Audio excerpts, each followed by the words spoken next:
Welcome to Phoenix trading. Good afternoon. आज थोड्याशा वेगळ्या टॉपिकवर आपण डिस्कस करणार आहोत regarding writing down your trading journal. तर मला बरेच प्रश्न येत होते की ट्रेडिंग जर्नल काय असतं, ते कसं कसं लिहायचं किंवा त्याची हॅबिट कशी डेव्हलप करायची, त्याचं इम्पॉर्टन्स काय. बेसिकली हे आपण काही पॉईंट डिस्कस करणार आहोत. रोजच्या लेक्चर्स प्रमाणे काही निफ्टी व्ह्यू वगैरे आज काही डिस्कशन नाहीये. तर इट्स मोर ऑफ काय म्हणतात बॅक ऑफिस वर्क. जसं आपण कुठल्याही अकाउंटिंग किंवा कुठल्याही बिझनेसचं करतो, तसं आपण आपल्या इन्व्हेस्टमेंट आणि ट्रेडिंगच्या बाबतीत तेवढे काळजीपूर्वक वागतो का. तर जनरल उत्तर आहे 80% तरी लोक जनरली फॉलो नाही करत या गोष्टी.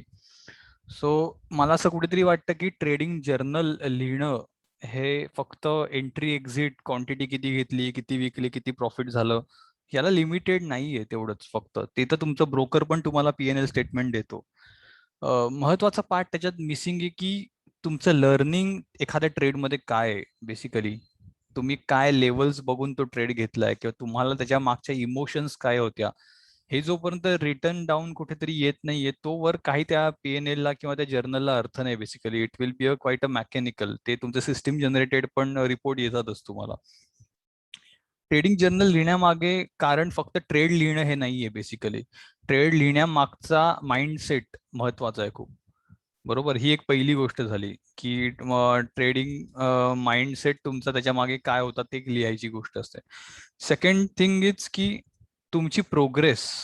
बरोबर आहे, तुमची प्रोग्रेस त्याच्या मागे काय झाली आहे. हळूहळू जर तुम्ही 3 महिने जर ट्रेडिंग जर्नल लिहिलं तर तुमची ट्रेडिंग प्रोग्रेस कशी सरकते पुढे पुढे, हे तुम्हाला अंदाज त्याच्यावरून येता येतो की आपण प्रोग्रेस करतोय की नाही करत आहोत. लॉसेस होत आहेत तर ते का होत आहेत, प्रत्येकाची रिझन तुम्ही जसं जसं लिहायला लागलाय तसंच मला कळेल की आपण कुठे चुकतोय. Basically third third thing trading journal लिहिण्यामागची अशी आहे की तुमचं ओव्हरऑल एक इमोशनल ऍस्पेक्ट. बरोबर, इमोशनल्स तुम्ही किती होतात तुमच्या ट्रेड बरोबर. इमोशन्स याचा अर्थ समजा तुम्ही एक एक्स लेवल बघून तुम्ही एक ट्रेड घेतलाय, ठीक आहे. तुमचा त्याच्या खाली काहीतरी समथिंग एक स्टॉप लॉस तुम्ही या लेवलला लावलेला आहे. हे तुम्ही रिटर्न डाऊन लिहिले ऑलरेडी की कुठे माझा स्टॉप लॉस आहे, काय आहे. उद्या तो ट्रेड समजा तुमच्या टार्गेटच्या जवळ जाऊन समजा खाली येऊन परत तिथे ट्रेड करतोय कुठेतरी, तर त्यावेळी तुम्ही पॅनिक नाही होणार. What you will do, you will just check your journal की जर्नलमध्ये काय लिहिलंय. ओके ओके, अशा सगळ्या गोष्टी आपण लिहिलेल्या आहेत, म्हणजे हा ट्रेड व्यवस्थित आहे. So just keep it as a way की जसं आहे तसं त्याला ठेवा, तो इव्हेंच्युअली टार्गेट हिट करेल. डिड नॉट नेसेसरी की प्रत्येक ट्रेड हा 4 दिवसात 5 दिवसात कम्प्लीट होईल. काही स्विंग ट्रेड 2-2, 3-3 आठवडे पण सुरू राहू शकतात की ज्याच्यात टार्गेट येत नाहीत, आणखीन स्टॉप लॉस पण हिट होत नाहीत. ठीक आहे. किंवा मग काही ट्रेड असे असतात की जिथे तुम्हाला स्टॉप लॉस तुमचा ट्रेल करत न्यावा लागतो. तर या सगळ्या गोष्टी तुम्ही लिहिलेल्या असल्यात तर तुम्हाला ते एक हँडबुक सारखं तुम्हाला ते काय म्हणतात ते की तुम्हाला कामाला येतं की तुम्ही काय लिहिलंय, तुमचे थॉट्स काय आहेत. कारण की मार्केट सुरू झाल्यावर जनरली आपले थॉट बंद होतं आणि आपण फक्त प्राइस आणखीन पीएनएल हलणार याच्यावर आपण इतकं फोकस्ड राहतो की आपली त्यामागची थॉट काय होती हे विसरूनच जातो बरं मोस्ट ऑफ द टाइम. त्यामुळे जरा तरी तो तिथून उलटा फिरायला लागला तर आपल्या इमोशन्स मध्ये येतात आणि आपण तो ट्रेड एक तर कट तरी करतो किंवा स्टॉप लॉस आपण घेत नाही. तो वर येईल वर या आशेमध्ये आपण स्टॉप लॉस जिथे आपण मेन्शन केलाय जिथे घ्यायला हवा तिथे आपण घेत नाही स्टॉप लॉस, आणि तो ट्रेड आपल्याला लॉंग टर्म इन्व्हेस्टमेंटकडे आपण तो कन्वर्ट करतो. जर तुम्ही स्विंग ट्रेडर कॅशवर घेतला असेल तर तुम्ही एफएनओ करत असाल तर तुम्हाला मजबूत मोठा लॉस होऊ शकतो जर तुम्ही स्टॉप लॉसवर काम नाही केलं तर. तर या सगळ्या गोष्टी ज्या आहेत आपले इमोशन्स, आणि या सगळ्या इमोशन्स फॅक्टर हा ट्रेडिंग जर्नलमध्ये जर इन्क्लूड नाही केला तर हे खूप जबरदस्त मोठं नुकसान होऊ शकतं तुमचं. कारण की नुसतं पीएनएल लिहिणं इट्स नॉट हे ट्रेडिंग जर्नल लिहिणं नाहीये. त्याच्या मागचं थॉट काय असतो आणि काय करायला हवं हे बेसिकली इम्पॉर्टंट आहे खूप, की तुमचा प्रोग्रेस कसा चाललाय. ठीक आहे, तुम्हाला कुठे चुकताय, तुम्ही तुमच्या चुका कुठे होतात, एखादी रिपिटेटिव्ह मिस्टेक होतीये का, हे पण तुम्हाला तुमच्या जर्नल मधून समजू शकतं की अरे मी दरवेळी हीच चूक परत परत करतोय. So I need to avoid that. बरोबर, की मी कमी रिस्क रिवॉर्ड वाले ट्रेड घेतोय. समजा माझा रिस्क रिवॉर्ड 1:1च निघतायत, सो ते कुठेतरी माझी एक चूक होतीये की मला 1:2 रिस्क रिवॉर्ड वाले ट्रेड मला घेणं गरजेचं आहे आता. म्हणजे अशा काही मिस्टेक तुमच्या ज्या होत असतील तर तुम्हाला तुमच्या प्रोलॉंग ट्रेडिंग जर्नल म्हणजे 6 महिने 1 वर्ष जर तुम्ही प्रॉपर जर मेंटेन केलं तर तुम्हाला तुमच्या स्वभावाचा हळूहळू अंदाज यायला लागतो की मला काय करायला हवं आहे बेसिकली.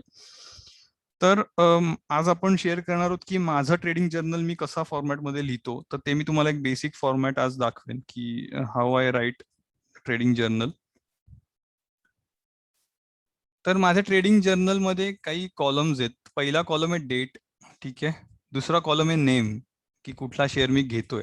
ठीक आहे. तिसरा कॉलम आहे क्वांटिटी, किती क्वांटिटी मी घेतल्यात. बरोबर आहे. माझी एंट्री कुठे, माझी करंट मार्केट प्राइस त्याची शेअरची काय आहे. म्हणजे एंट्री माझी ठरली आहे दुसऱ्या दिवशी हाय तोडल्यावर मला घ्यायची आहे ती एंट्री. ठीक आहे. तर माझं करंट मार्केट प्राइस आत्ता काय चालली आहे ती तिथे मी सीएमपी करंट मार्केट प्राइस लिहिली आहे. माझं टार्गेट काय, माझं एसएल काय. ठीक आहे. एक्झिट पॉईंट हा नंतरचा प्रश्न आहे, की इथपर्यंत आपण आधी डेटा लिहून घेतला आधी, विच इज ओके. ठीक आहे, की आज पॉलीकॅप मला माझ्या ह्याच्यावर आलाय, आणखी मी तर काय करणार त्याला. सो इथपर्यंत क्लिअर आहे. आता आपण चार्टवर जाऊया. चार्टच्या आधी हा ट्रेड मी दिलेला होता आमच्या पेड स्विंग ट्रेड्स मध्ये दिलेला होता. ऑन मे 6ला हा ट्रेड माझ्या स्कॅनरवर आलेला आणि मी दिलेला की 1490 हा पार केला तर त्याला बाय करा. 1421 will be a stop loss and 1646 will be it's target. हा ट्रेड होता.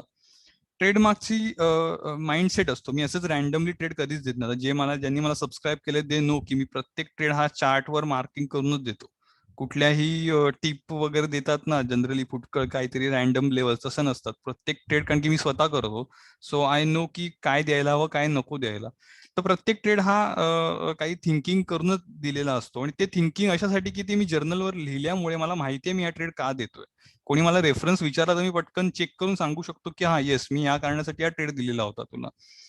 तर इथे हा ट्रेड अशासाठी दिलेला की एक कन्सॉलिडेशन फेज मध्ये पॉलीकॅब हा होता आणि फायनली त्याने तो ब्रेक केला.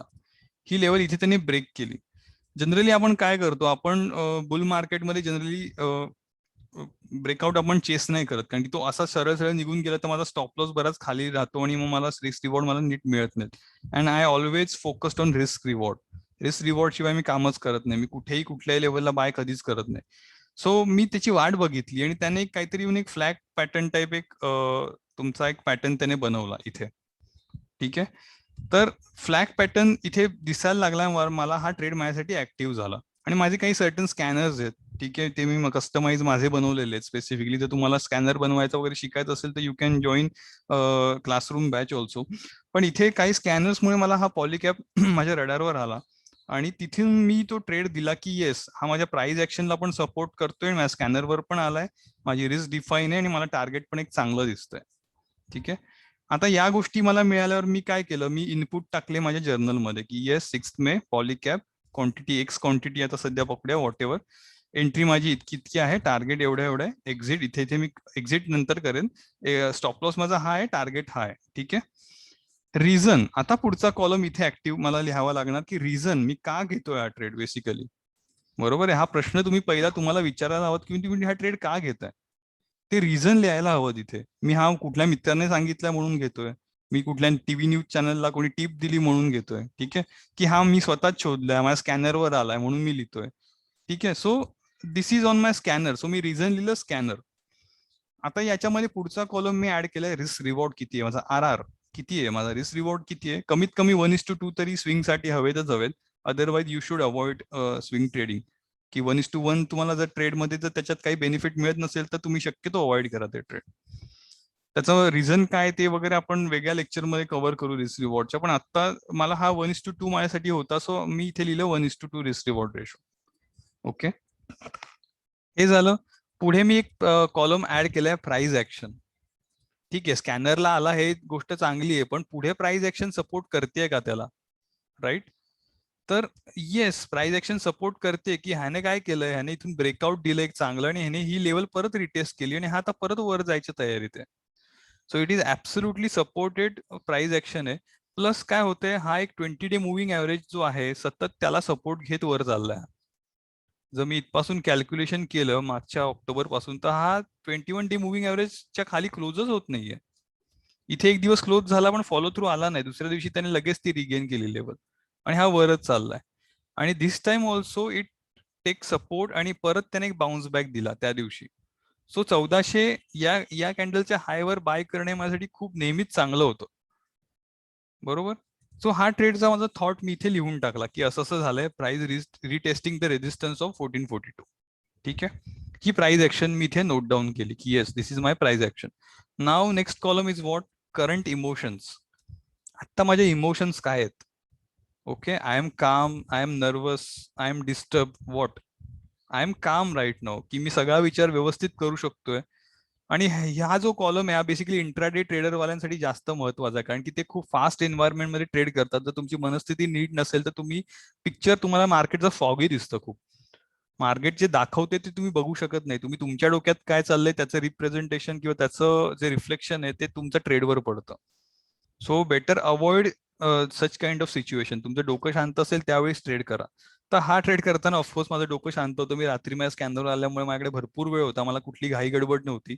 So yes, I I write down it as a calm current emotions. हे लिहिताना बेसिकली काय होतं म्हणजे लाईव्ह मार्केटमध्ये जर तुम्ही ट्रेड घेताना जर तुम्ही हे लिहिताय, ठीक आहे, तर तिथे तुमचा एक 5-10 सेकंद जातात. तेवढा वेळ तुम्हाला मिळतो विचार करायला. म्हणजे तुम्ही जम्प करत नाहीत कुठल्याही सिच्युएशन मध्ये पटकन. ठीक आहे, तुम्ही कुठल्याही सिच्युएशन मध्ये तुम्ही पटकन एंटर नाही करत.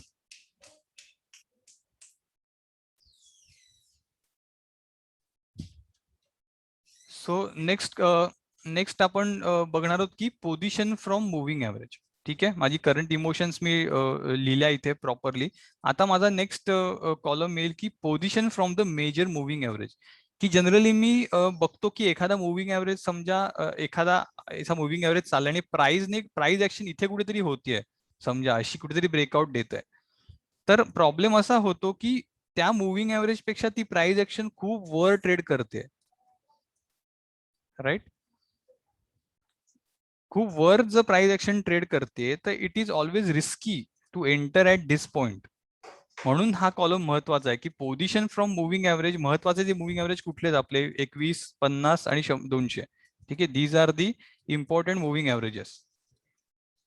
तर या मुव्हिंग ऍव्हरेज पेक्षा जर आपला काय म्हणतात ते की पोझिशन खूप कुठेतरी विचित्र ठिकाणी जर प्राइस ऍक्शन होते, खूप हायर लेवलला होते किंवा खूप लोअर लेवलला होते, so it's risky to trade at such level. तर ती लेवल पण आपल्याला बघणं खूप गरजेचं आहे. ओके, सो मी या लेवल मार्क केल्या इथे. या केसमध्ये मला एक लेवल मिळते की माझ्या 21 डेज मुव्हिंग ऍव्हरेजच्या खूप जवळ ही प्राइस ऍक्शन होते. सो अजून एक प्लस पॉईंट माझ्या ट्रेडिंग मध्ये ऍड झाला. सो मी लिहिला. ठीक आहे, अजूनही संपलेलं नाही, अजून कॅटेगरी आपल्या होत आहेत. ठीक आहे, राईट. आता मी बघणार आहे की ओव्हरबॉट आहे की ओव्हर सोल्ड सिच्युएशन आहे. म्हणजे तो शेअर सगळ्यांकडे गेलेला आहे ऑलरेडी, माझी ट्रेन सुटली आहे खूप, मी लेट झालोय ट्रेडमध्ये, की मी एखाद्या परफेक्ट टायमिंगला त्याला टाइम करतोय. ठीक आहे, हे पण बघण्याचं खूप महत्वाचं आहे. तर ओव्हरबॉट ओव्हर सोल्ड सिच्युएशन RSI बेसिसवर तुम्हाला कळते. तर मी RSI पण जर चेक केला, 6 मेचा जर RSI चेक केला तर इट वॉज अ 56. इथे RSI तुम्हाला दिसेल. मी कर्सर नेतो 6 मे वर. Right, it was a 56. म्हणजे आणि ओव्हरबॉट माझी सिच्युएशन कुठे 80ला माझी ओव्हरबॉट सिच्युएशन आहे, म्हणजे 80 पेक्षा तो बराच खाली आहे.